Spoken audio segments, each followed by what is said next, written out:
Adrian Wlodarczyk and I'm a professional photographer.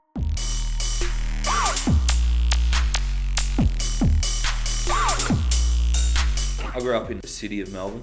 We're probably an hour and a half drive away from the coastline, from Torquay, where companies like Rip Curl and Quiksilver started. Every year we'd go down to the coast and spend 2, 3, 4 weeks down there, and boogie boards became surfboards. I got into events because I was living in Torquay at the time, and I did some work at a Bells event, and that was the start of it. And being involved in the competition environment and the contest environment was extraordinary at that point, and it was addicting. It's a great environment to be in, but it's a hard environment to work in as well. Usually up at 4 or 4:30 in the morning. You get down to the beach, everyone's waxing their boards and they're putting their wetsuits on and everyone's running out. They're all stoked and amped to get out there and start surfing.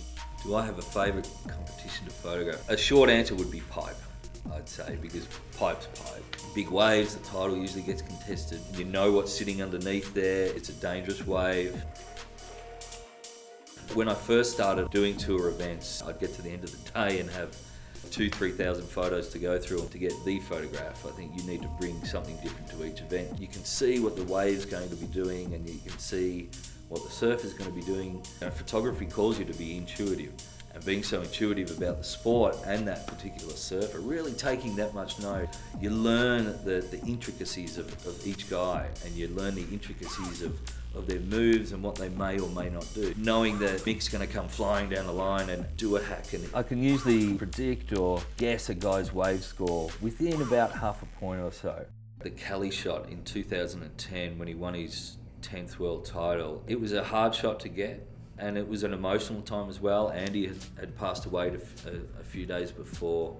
There was a lot of emotion around it, but just trying to follow that down the beach and get the right angle. You're pointing and you're shooting and you've got the settings on your camera, but at the end of the day, you're just hoping for the best as well in a situation like that. My favourite Mick Fanning shot, it would have to be the Portugal shot, I think, that I took in 2012. Mick got caught in a big backwash barrel. The layering of the photo, with having the people in the front and the town of Peniche in the background. It was a bright sunny day and the colours bouncing off the water. And once it got picked up by Rip Curl to be used as the event poster for 2013, I had to get phone calls and messages of guys saying, oh, we're driving past a billboard with your photo on it. It's a good feeling to have. The Urban Surfer in Malibu, I was shooting the Hurricane Marie swell. I was under the pier just trying to utilise the light. An unknown guy just come walking around the corner there, and I saw the light coming through the pylons, the shadows, and it just worked. Right spot, right time. The Peeling Orange shot was a culmination of a lot of trips down to Huntington Beach. I was down there this one night and the clouds were perfect and the sunset was perfect. The guys just leapt out like that. Settings wise, I was ready for it because I'd been down there so often. To me, that shot really represents how much work and effort goes into a photograph. People see that and say, oh, great shot and great colours and great silhouette and contrast. It means a great deal. Having people respond like that, that's what photography is all about. Tanner at Pipe, amazing day at Pipeline. The swell had rolled in and everyone was out there just going nuts. It was slightly messy, and which just made it hectic out there, and guys were just getting barrels of their lives. Tanner just appeared coming out of this massive barrel. The light was just good enough to sort of capture that. It was right on sunset when that happened. John, yeah, there's no doubt about his barrel riding ability and taking big drop like in that photo there.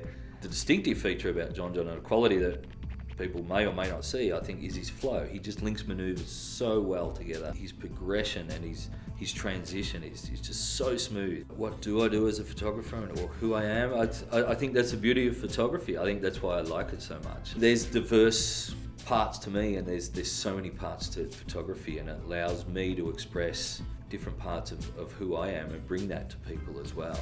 My name's Adrian Wlodarczyk, and I feel like I can feel the pain in it. It looks fine. I don't know what you're feeling. All right. My name's Adrian Wlodarczyk, and I'm a professional photographer. You know, I'll look it up and research. And with Russia, all that kept popping up was bears.